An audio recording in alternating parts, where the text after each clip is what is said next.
Desde o início do século XIX, que os irmãos Grimm alimentam a imaginação de miúdos e graúdos de todo o mundo e há sempre algo de novo a aprender com cada personagem. Hoje vou ler um conto que tem como título Os Seis Cisnes. Espero que gostem. Certa vez aconteceu que um rei andava à caça numa grande floresta e resolveu perseguir uma presa com tanto ardor que a sua comitiva não o conseguiu acompanhar.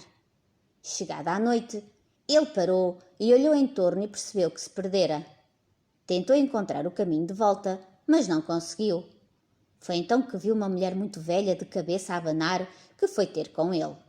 Mas era uma bruxa. Cara senhora, disse-lhe o rei, não me sabereis indicar o caminho para sair da floresta? Pois sim, senhor meu rei, respondeu ela. Posso fazê-lo, mas sob uma condição. E se a condição não for cumprida, nunca mais conseguireis sair da floresta e morrereis à fome. Qual é a condição? Perguntou o rei. Tenho uma filha, explicou a velha, de beleza sem igual e que bem merece ser a vossa consorte. Se a fizerdes rainha, mostrar-vos-ei o caminho para sair desta floresta. O rei, cheio de medo, lá aceitou e a velha levou-o à sua casita, onde a filha estava sentada ao pé do lume.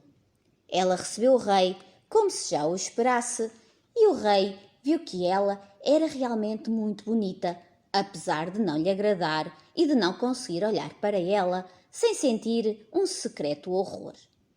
Depois de ele a ter montado no seu cavalo, a velha mostrou-lhe o caminho e ele regressou ao palácio real, onde celebraram o casamento. O rei já fora casado antes e tinha 7 filhos da primeira mulher, 6 meninos e uma menina, a quem amava mais do que tudo no mundo. Como ele receava que a madrasta não os tratasse bem, ou mesmo que os tratasse mal, levou-os para um palácio isolado que ficava no meio de uma floresta. Era um lugar tão escondido e o caminho tão complicado que ele próprio não os teria encontrado se uma fada não lhe tivesse dado um novelo mágico. Quando o rei atirava o novelo para o chão à sua frente, o novelo desenrolava-se sozinho e indicava-lhe o caminho. Mas o rei ia tantas vezes visitar os seus queridos filhos que a rainha começou a reparar naquelas ausências. Ficou curiosa e quis descobrir o que ele ia fazer sozinho para o meio da floresta. Pagou então muito dinheiro aos criados e estes revelaram-lhe o segredo e contaram-lhe também acerca do novelo mágico que indicava o caminho. E ela não teve paz enquanto não descobriu onde o rei guardava o novelo. E depois fez pequenas camisas de seda e, como aprendera da sua mãe artes de bruxaria, cozeu um feitiço dentro das camisas. E quando uma vez o rei foi à caça, ela pegou nas camisas e foi para a floresta e o novelo indicou-lhe o caminho. As crianças, avistando alguém ao longe, pensaram que era o querido pai que as ia visitar e acorreram ao seu encontro cheios de alegria. Então ela atirou a cada um deles uma camisa e mal a camisa lhes roçou o corpo, eles transformaram-se em cisnes e largaram em voo pela floresta fora. A rainha foi para casa toda contente, julgando que se livrara de todos os enteados, mas a sua única enteada não fora a correr com os irmãos e a malvada não sabia que ela existia. No dia seguinte, o rei foi visitar os filhos, mas só encontrou a filha. Onde estão os teus irmãos? Perguntou o rei. Ai, querido pai, respondeu ela. Foram-se embora e deixaram-me aqui sozinha. E contou-lhe que da sua janelinha vira que eles se transformaram em cisnes e largaram em voo pela floresta, e mostrou-lhe as penas que eles haviam deixado cair no pátio do palácio e que ela apanhara.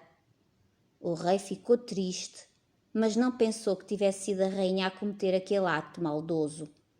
E temendo que lhe roubassem também a filha, quis levá-la consigo. Mas ela tinha medo da madrasta e pediu ao rei que lhe deixasse ficar só mais aquela noite no palácio da floresta. A pobre menina pensou: este já não é o meu lugar, vou partir à procura dos meus irmãos. E quando a noite chegou, fugiu e embrenhou-se ainda mais na floresta. Caminhou toda a noite e todo o dia seguinte sem parar, até já não conseguir dar mais um passo, de tão cansada que estava.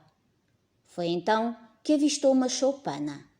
Entrou e viu um quarto com 6 pequenas camas, mas não se atreveu a deitar-se em nenhuma delas.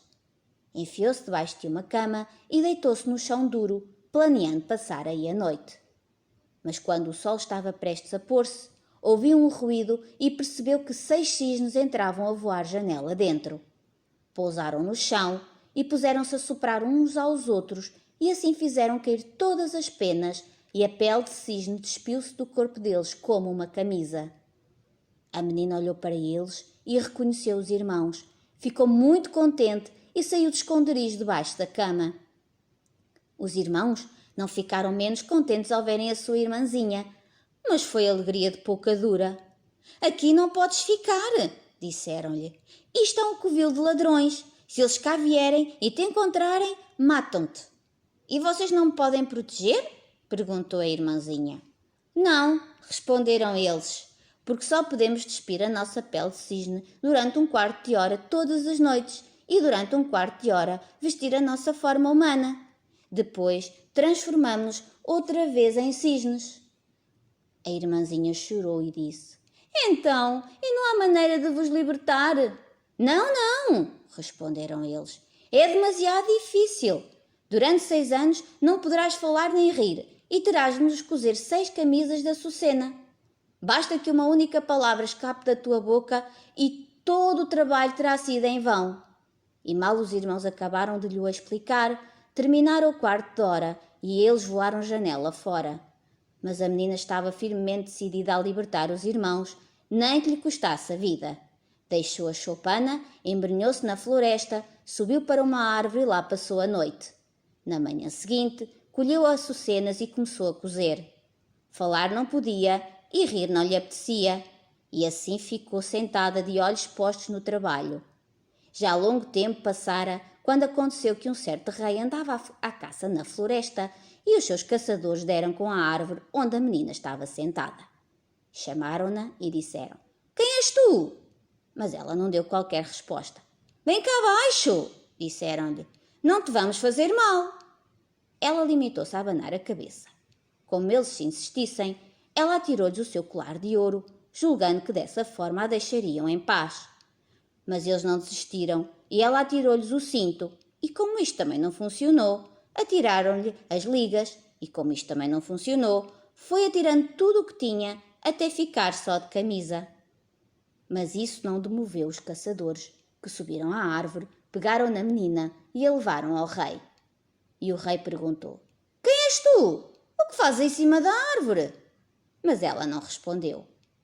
Ele perguntou-lhe em todas as línguas que sabia, mas ela continuava muda como um peixe. Só que era tão bonita que o rei sentiu no coração um grande amor por ela. Cobriu-a com o seu manto, montou-a no seu cavalo e levou-a para o seu palácio. Deu-lhe a vestir roupas sumptuosas e ela resplandeceu, bela como um dia de sol, mas não proferia palavra. Sentou-se à mesa a seu lado e tanto lhe agradou a modéstia e a cortesia dos seus gestos que logo ali decidiu. É com ela que quer casar e com mais nenhuma neste mundo. E, passados alguns dias, casou com ela.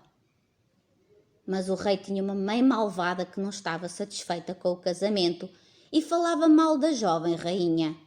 Sabe-se lá, dizia a mãe, de onde vem aquela catraia que nem falar sabe. Não é digna de um rei. Passado um ano, quando a rainha deu à luz o primeiro filho, a velha tirou-lhe e salpicou a boca dela de sangue durante o sono. Depois foi ter com o rei e acusou a rainha de devorar crianças. O rei não quis acreditar e não permitiu que lhe fizessem mal. Mas ela porfiava, cozendo sem parar e sem ligar a mais nada. Quando a rainha tornou a dar à luz um belo rapaz, a madrasta maldosa usou da mesma perfídia, mas o rei não conseguiu acreditar nas suas palavras e disse: Ela é demasiado boa e piedosa para fazer tal coisa. Se não fosse muda e estivesse em posição de se defender, teria como protestar a sua inocência. Mas quando a velha roubou o recém-nascido pela terceira vez e acusou a rainha e ela não proferiu uma única palavra em defesa própria, o rei não teve alternativa senão entregá-la à justiça e ela foi condenada à morte na fogueira.